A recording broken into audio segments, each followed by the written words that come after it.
దేవునికి మహిమ కలుగునుగాక. ప్రభునందు దేవుని బిడ్డలారా, ప్రభు అయిన యేసుక్రీస్తు నామంలో మీ అందరికీ ప్రభుపేట వందనాలు. మరి ఈ సమయంలో ప్రార్థన ద్వారా ఈ కూడికను ప్రారంభించుకుందాం. ప్రార్థన ద్వారా ఈ కూడికను ప్రారంభించుకుందాం. ప్రియులారా, కలుసుకుందాం. పరిశుద్ధుడా, ప్రేమగల తండ్రి, నీకు స్తోత్రములు చెల్లిస్తూ ఉన్నాం. నాయనా, మరి ఈ సమయంలో కొద్దిసేపు నీ సన్నిధిలో మేముండగా నీవే మాతో నాయన మాట్లాడి నువ్వు కృప చూపించుదు అని ఘనత మహిమ ప్రభావం చెల్లిస్తూ నిన్ను స్తుతిస్తూ ఉండగా సహాయం చేయదు. యేసు ప్రభు నామంలో ప్రార్థిస్తున్నాము తండ్రి, ఆమేన్. మంచిది. ప్రభువును దేవుని బిడ్డలారా, సమయంలో మరి ఒక పాట పాడుకొని మనం ప్రభువును స్తుతించి మనం ముందు కొనసాగుదాం. దేవుని మాటలు విందాం. నీ సేవలోనే నా తుది శ్వాసను విడవాలని యేసయ్యా, నీకై బ్రతకాలని ఆశయా. అలాగ బ్రతుకుదాం.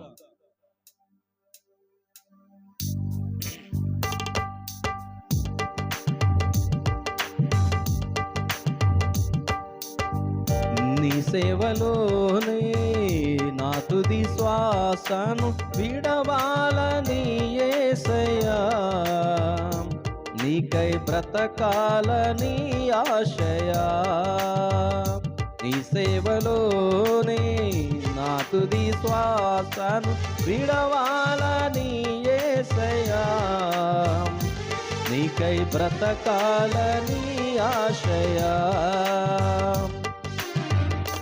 నీవే నా ఆశయ, నీవే నా శ్వాసయ, నీవే నా సర్వము యేసయ్యా, నీవే నా ప్రాణము యేసయ్యా. నీవే నా ఆశయ, నీవే నా శ్వాసయ, నీవే నా సర్వము యేసయ్యా, నీవే నా ప్రాణము యేసయ్యా. నీ సేవలోనే నా తుది శ్వాసను విడవాలని యేసయ్యా, నీకై బ్రతకాలని ఆశయా. అగ్నిగుండమే ఎదురైనా సింహాల బోనులు నన్నడ్డగించిన, అగ్నిగుండమే ఎదురైనా సింహాల బోనులు నన్నడ్డగించిన, నా మట్టుకైతే బ్రతుకుట క్రీస్తే, సావైతే అది నాకెంతో మేలని. నా మట్టుకైతే బ్రతుకుట క్రీస్తే, సావైతే అది నాకెంతో మేలని. శద్రక్ మేషక్ వలె అబేద్నగో వలె దానియేలు వలె యేసయ్యా, నీకై బ్రతకాలని ఆశయా. శద్రక్ మేషక్ వలె అబేద్నగో వలె దానియేలు వలె యేసయ్యా, నీకై బ్రతకాలని ఆశయా.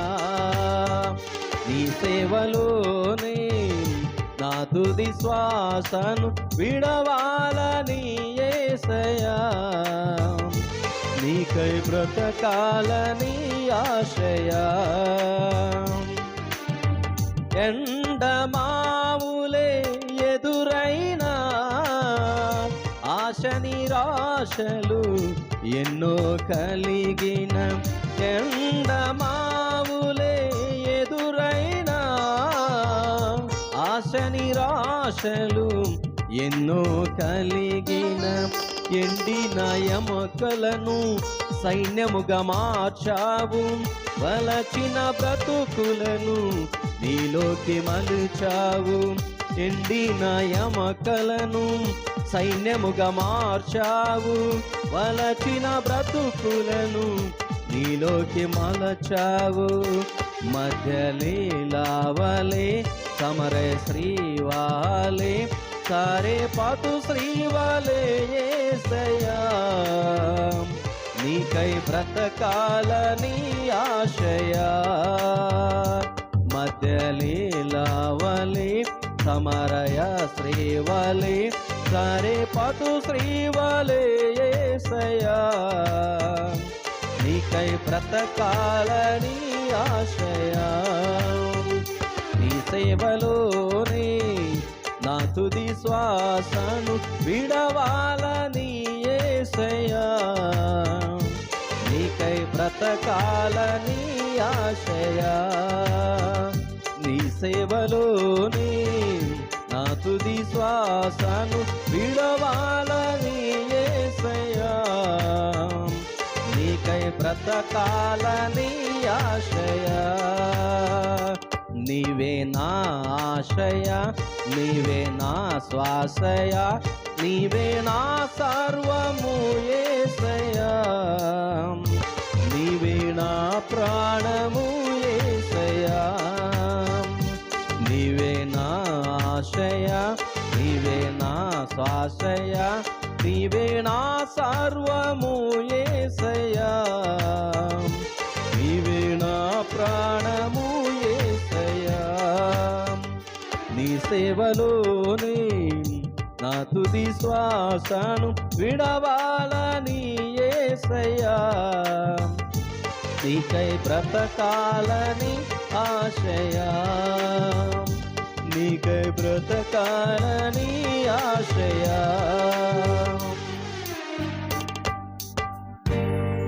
దేవునికి స్తోత్రం. మంచిది. ప్రభునందు దేవుని బిడ్డలారా, ఈ సమయంలో మరి దేవుని వాక్యాన్ని విందాం. పరిశుద్ధ గ్రంథంలో నుండి ఫిలిప్పీలకు రాసిన పత్రిక 3వ అధ్యాయము. ఫిలిప్పీలకు రాసిన పత్రిక 3వ అధ్యాయంలో 20వ వచనాన్ని మనం చదువుతూ ఉన్నాం. మన పౌరస్థితి పరలోకమునందు ఉన్నది. అక్కడ నుండి ప్రభు అయిన యేసుక్రీస్తు అను రక్షకుని నిమిత్తం కనిపెట్టుకొని ఉన్నాము. దేవునికే మహిమ కలుగును గాక. ప్రభునందు దేవుని బిడ్డలారా, ఈ ఉదయకాలంలో మరి ఈ దినంలో మనము ఉన్నాము అంటే దేవుని కృప. ఈ లోకంలో చాలా వాటిని వెతుకుతూ ఉంటాం. ఈ లోకంలో అనేకమైన వాటిని చూస్తూ ఉంటాం. అయితే ఈ లోకంలో మన పౌరస్థితి లోకానికి సంబంధించినది కాదు. దేవుని వాక్యంలో చెప్తున్నాడు, మన పౌరస్థితి పరలోకమునందు ఉన్నది. అక్కడ నుండి ప్రభు అయిన యేసుక్రీస్తు అను రక్షకుని నిమిత్తం కనిపెట్టుకొని ఉన్నాం. దేనికోసం కనిపెట్టుకొని ఉన్నామంటే మన పౌరస్థితి పరలోకమందు ఉంది. మనం కనిపెట్టుకొని చూస్తూ ఉన్నాం.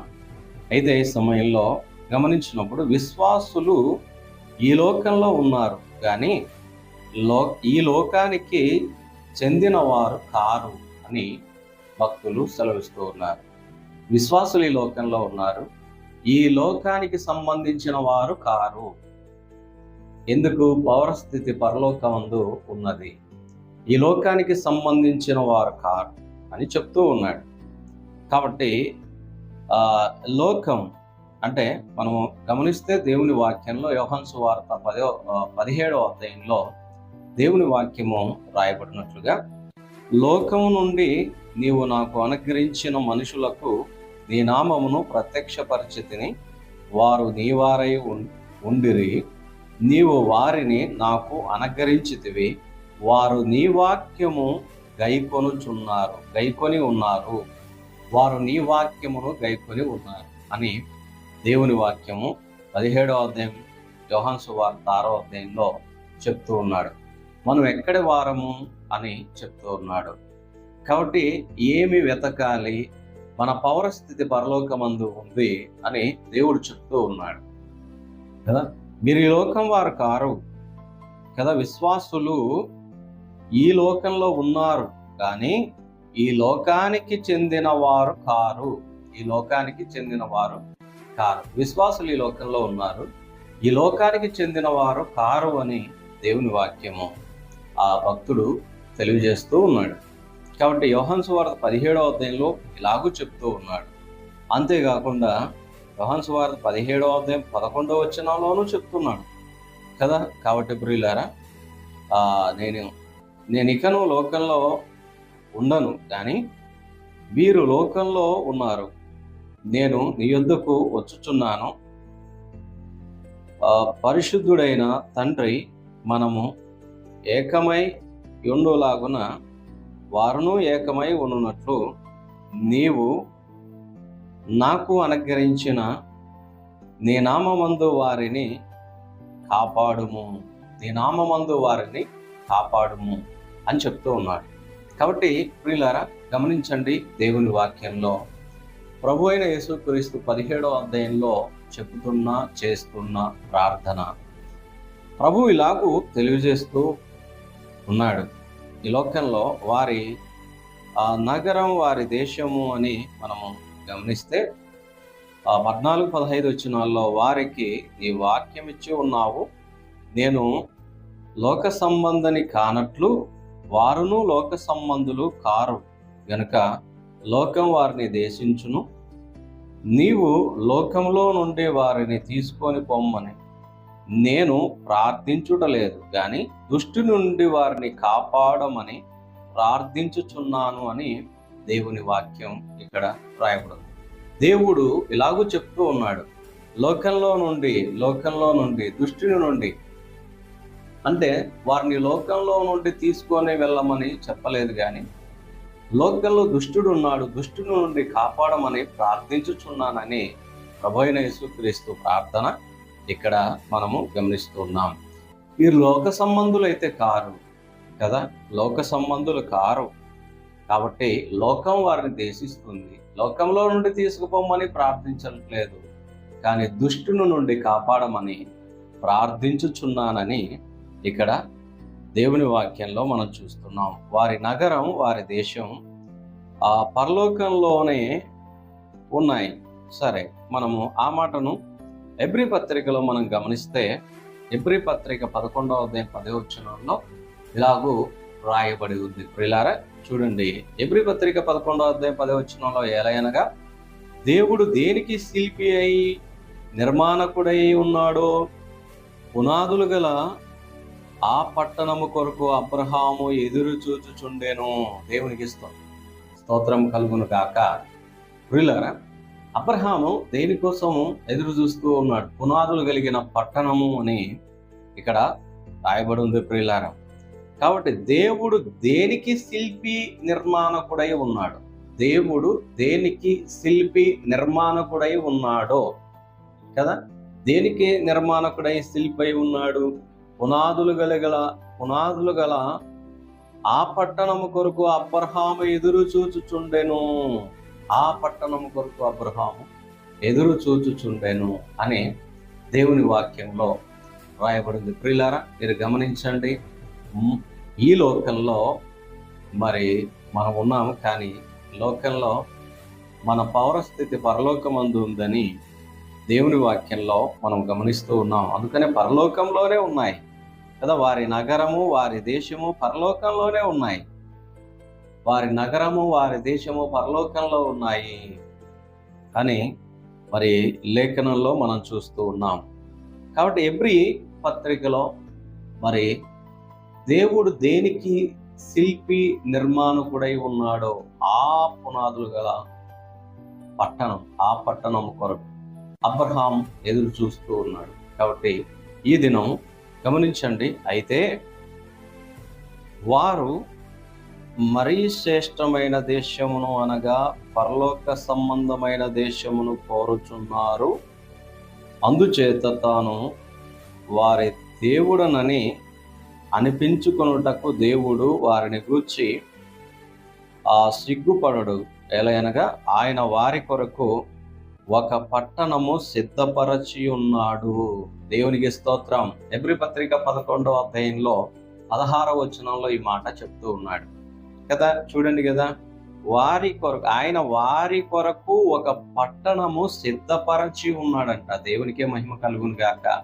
ఎంత గొప్ప మరి భాగ్యమో చూడండి కదా. దేవుడు వారి కొరకు ఒక పట్టణము సిద్ధపరిచి ఉన్నాడు. ఒక పట్టణము సిద్ధపరిచి, ఆ పట్టణమే అబ్రహాము ఎదురు చూసిన పట్టణం కదా, పునాదులు గల పట్టణం. ప్రియులారా, అందుకనే ఈ పౌరస్థితి ఎక్కడుంది? పరలోకమందు ఉంది. పౌరస్థితి పరలోకమందు ఉంది, ఈ లోకంలో కాదు. ఈ లోకం వారు కారు అని ప్రభు చెప్తూ ఉన్నాడు కదా 17వ అధ్యాయంలో. కాబట్టి ప్రియులారా, ఈ సమయంలో మనం గమనిస్తే మరి పట్టణం ఎక్కడ, వారు దేనికి చెందిన వారై, వారి ఆశలు మరి కోరికలన్నీ దాని మీదే మరి ప్రియులారా మనం గమనిస్తే దేవుడే వారి రాజు, వారి రక్షకుడు. రెండో రాకడ కోసం వారు ఎదురు చూచుచుంటారు అనే మాట అంటే భక్తులు అలాగూ మరి రాసి ఉన్నారు. ఏంటంటే మనం గమనిస్తే ఇలాగూ ఇంకా మనం గమనించినప్పుడు చూడండి, హెబ్రీ పత్రిక 13వ అధ్యాయం 14వ వచనం, 13వ అధ్యాయం 14వ వచనంలో నిలవరమైన పట్టణము మనకి ఇక్కడ లేదు, కానీ ఉండబోచున్న దానికోసం ఎదురు చూచుచున్నాము. దానికోసం ఎదురు చూచున్నాము. నిలవరమైన పట్టణం ఇక్కడ లేదు ప్రియులారా. నిలవరమైన పట్టణం మనకి ఇక్కడ లేదు. నిలవరమైన పట్టణం ఎక్కడ ఉంది? నిలవరమైన పట్టణం కోసం విశ్వాసులు ఎదురు చూడాలి. నిలవరమైన పట్టణం కోసం ప్రభు అయిన యేసుక్రీస్తు రానై ఉన్నాడు ఆ పట్టణంలో చేర్చడానికి. కాబట్టి ఇక్కడ భక్తుడు అందుకనే ఎలాగో తెలియజేస్తున్నాడు, దేవుడే వారి రాజు, వారి రక్షకుడు. రెండో రాకడ కోసం వారు ఎదురు చూచుచుంటారు అనే మాట ఎదురు చూస్తుంటారు. ఎవరు ఎదురు చూస్తుంటారు? విశ్వాసులే కదా. ఎవరైతే ఆయన యందు విశ్వాసం ఉంచి మరి ఆ నిలవరమైన పట్టణం కోసం ఎదురు చూస్తున్నారో వాళ్ళ కోసమే కదా. కాబట్టి ప్రియులారా, ఈ సమయంలో మీరు ఎక్కడ ఉన్నా, ఏ ప్రాంతంలో ఉన్నా విశ్వాసాన్ని కాపాడుకోండి. విశ్వాసమునకు కర్త అయిన యేసుక్రీస్తు ప్రభు రానై ఉన్నాడు. కాబట్టి మనకైతే నిలవరమైన పట్టణం ఈ లోకంలో లేదు. చాలా మంది విశ్వాసులు, సేవకులు చాలా మంది ఈ లోకంలో మరి కష్ట జీవితము అనుభవిస్తూ ఉన్నారు. కానీ మనకి ఈ లోకంలో కష్టము సదాకాలం ఉండవు. ఈ లోకంలో అసలు మనం ఉండము. కాబట్టి మనకు నిలవరమైన పట్టణం మరి పరలోకమందు మనకు ఒక ప్రత్యేకమైన రాజ్యం మన కోసం దేవుడు సిద్ధపరిచి ఉన్నాడు. కాబట్టి ప్రియులారా, ఆ పట్టణంలో మనము ఉంటాం. కాబట్టి ఇంకా చూడండి, మనం గమనిస్తే అయితే పైనున్న యెరూషలేము స్వతంత్రముగా ఉన్నది, అది మనకు తల్లి అని గలతీ 4:26లో రాయబడి ఉంది. అయితే ప్రియులారా, మనం గమనిస్తే ఈ లోకంలో మరి ఎన్నెన్నో కష్టాలు, ఇబ్బందులు ఎదుర్కొంటున్నారు. అయితే మన ఆశలు, మన యొక్క ఇబ్బందులు, మన పరిస్థితులు, మన స్థితిగతులు ఈ లోకంలో మనం చూస్తూ ఉన్నాం. ఇవన్నీ కాదు, కానీ దేవుడు మన కోసం మరి రెండోసారి రానై ఉన్నాడు. గలతీ మనుషులారా, మీరెందుకు నిలిచి ఆకాశం వైపు చూచుచున్నారు? మీ యొద్ద నుండి పరలోకమునకు చేరుకోనబడిన ఈ యేసే ఏ రీతిగా పరలోకమునకు వెళ్ళుట మీరు చూచితురో ఆ రీతిగానే ఆయన తిరిగి వచ్చునని వారితో చెప్పిరి. కాబట్టి మీరు ఎలాగైతే చూస్తూ ఉన్నారు, ఏ విధంగా అయితే మీరు చూస్తూ ఉన్నారు, దేవుడు అలాగే రానై ఉన్నాడు. అలాగే ఆయన తిరిగి మన కోసం వస్తాడు. కాబట్టి ఆ ప్రభు కోసం మనం ఎదురు చూస్తూ ఉన్నాం. దేవునికే మహిమ కలుగును గాక. కాబట్టి ప్రభునందు ప్రియులారా, మనం గమనించినప్పుడు అలాగునే క్రీస్తు కూడా అనేకులు పాపముల ఆ భరించుటకు ఒకేసారి అర్పింపబడి మన కొరకు కనిపెట్టుకొని యుండు వారి రక్షణ నిమిత్తం పాపము లేకుండా రెండోసారి ప్రత్యక్ష మగును అని మనం చూస్తూ ఉన్నాం. ప్రియులారా, మీరు గమనించి దేవుడు మన కోసం మరి ఈ లోకానికి రెండోసారి రానై ఉన్నాడు. కాబట్టి ప్రభువు వచ్చినప్పటికీ మన పౌరస్థితి ఎక్కడ ఉందంట? మన పౌరస్థితి పరలోకమందు ఉంది. మన పౌరస్థితి పరలోకమందు ఉంది. కాబట్టి ఈ సమయంలో మీరు గమనించి మరి మన పౌరస్థితి పరలోకమందు ఉంది గనక మనము మీరు ఏం చేయాలి? అబ్రహాము ఎదురు చూసిన ఆ పట్టణం అబ్రహాం, మన పౌరస్థితి పరలోకమందు ఉన్నది. కాబట్టి మనము ఇక్కడి వారం కాదు, కాబట్టి ప్రభునందు ప్రియులారా, మీరు గమనించి గ్రహించి ఎక్కడ ఉన్నా, ఏ ప్రాంతంలో ఉన్నా విశ్వాసాన్ని కాపాడుకోండి. విశ్వాసమునకు కర్త అయిన యేసు వైపు చూస్తూ మనము ముందుకు కొనసాదాం. ఎందుకంటే మన పౌరస్థితి ఈ లోకంలో లేదు. ఈ లోకానికి సంబంధించిన వారం మనము కాము. విశ్వాసులు ఈ లోకంలో ఉన్నారు, కానీ ఈ లోకానికి చెందిన వారు కారు అని మరి అభయాన్ని ఇస్తూ ఉన్నాడు. కాబట్టి ప్రియులారా, మీరు గమనించి అలాగూ విశ్వాసమునకు కర్త అయిన ఆయన వైపు చూస్తూ ఈ లోకంలో కొనసాగుదాం. ఈ లోకంలో ఎన్నెన్నో కష్టాలు, ఇరుకులు, ఇబ్బందులు ఉన్నాయి, మనం గమనిస్తూ ఉన్నాం. అయితే వాటన్నిటికంటే కూడా మన పౌరస్థితి పరలోకమందు ఉంది అని గమనించితే ఈ లోకం వైపు మనము చూడకోకుండా మనం కొనసాగుతాం. కాబట్టి ప్రభునందు ప్రియులారా, కాబట్టి ఎన్నెన్నో ఇబ్బందులు, సమస్యలు మరి ఈ లోకంలో అనుభవిస్తూ ఉన్నారు, కానీ దేవుడు చూస్తూ ఉన్నాడు వాటిని. అయితే మనం ఈ లోకం వారం కాదు కదా. కాబట్టి మనం పరలోకంలో మరి మనకు ఒక పట్టణం దేవుడు, మీరు బాగా గమనించండి, మన కోసం ఒక పట్టణాన్ని దేవుడు సిద్ధపరిచాడంట. ఏంటంట? మన కోసం ఒక పట్టణం. ప్రియులారా, మనం నిలవరమైన పట్టణం ఇక్కడ లేదు, నిలవరమైన పట్టణం అక్కడ ఉంది, దేవుడు సిద్ధపరిచాడు. ఆ నిలవరమైన పట్టణం కోసం మనము మరి అది దేవుడు మనకొక ఆయన వారి కొరకు ఒక పట్టణము సిద్ధపరచి ఉన్నాడు అని హెబ్రీ 11:16 చెప్పాడు. ఒక పట్టణము సిద్ధపరచి ఉన్నాడు. ఎందుకంటే ఇంకేం భాగ్యం కావాలి ప్రియులారా? ఒక పట్టణము దేవుడు మన కొరకు సిద్ధపరచు. అందరికీ ఉందంటారా? ఈ లోకంలో ఇబ్బందులు పెట్టే వారికి ఉందే? ఈ లోకంలో మరి క్రైస్తవాన్ని వ్యతిరేకించి ఇదిగో మరి ఎన్నెన్నో ఇబ్బందులు పెడుతున్న వారికి ఆ నిలవరమైన పట్టణం ఉందా? కాబట్టి శ్రమలు అనుభవించే మీకు ఒక నిలవరమైన పట్టణం ఉంది. ఇరుకు ఇబ్బందులు అనుభవించే మీకు ఒక నిలవరమైన పట్టణం ఉంది. కాబట్టి కష్టాలు, కన్నీళ్లు ఈ లోకంలో అనుభవించే మీకు ఒక నిలవరమైన పట్టణం ఉంది. ఈ లోకం శాశ్వతం కాదు ప్రియులారా. ఈ లోకంలో ఉన్న మనము శాశ్వతము కాదు. ఈ లోకంలో నిలవరమైన పట్టణం మనం ప్రభు అయిన యేసుక్రీస్తు. అందుకనే ఒక మాట ఏమని చెప్పాడంటే, ఇలాగూ రాయబడి ఉంది. ఎక్కడ రాయబడి ఉంది అంటే మొదటి తెస్సలోనికలకు రాసిన పత్రిక 4వ అధ్యాయం 14 నుండి 18 వచనాల వరకు మీరు తర్వాత చదువుకోండి. యేసు మృతి పొంది తిరిగి లేచినని మనము నమ్మిన ఎడల అదే ప్రకారం యేసునందు నిద్రించిన వారిని దేవుడు ఆయనతో కూడా వెంట పెట్టుకొని వచ్చును. మేము ప్రభువును చూచుటాను, ప్రభు మాటను బట్టి మీతో చెప్పినదేమనగా, ప్రభు రాకడ వరకు ఆ సజీవులమై నిలిచి ఉండు మనము నిద్రించిన వారికంటే ముందుగా ఆయన సన్నిధిని చేరము. ఆర్భాటముతోనూ ప్రధాన దూత శబ్దంతోనూ దేవుని బోరతోనూ పరలోకము నుండి ప్రభువు దిగువచ్చును. క్రీస్తునందు మృతులైన వారు మొదట లేతరు. ఆ మీదట సజీవులమై నిలిచి ఉన్న మనము ఆయనతో కూడా ఏకముగా ప్రభువును ఎదుర్కొనుటకు ఆకాశ మండలము మనకు మేఘముల మీద కొనిపోబడుదుము. కాగా మనము సదాకాలము ప్రభుతో కూడా ఉందుము.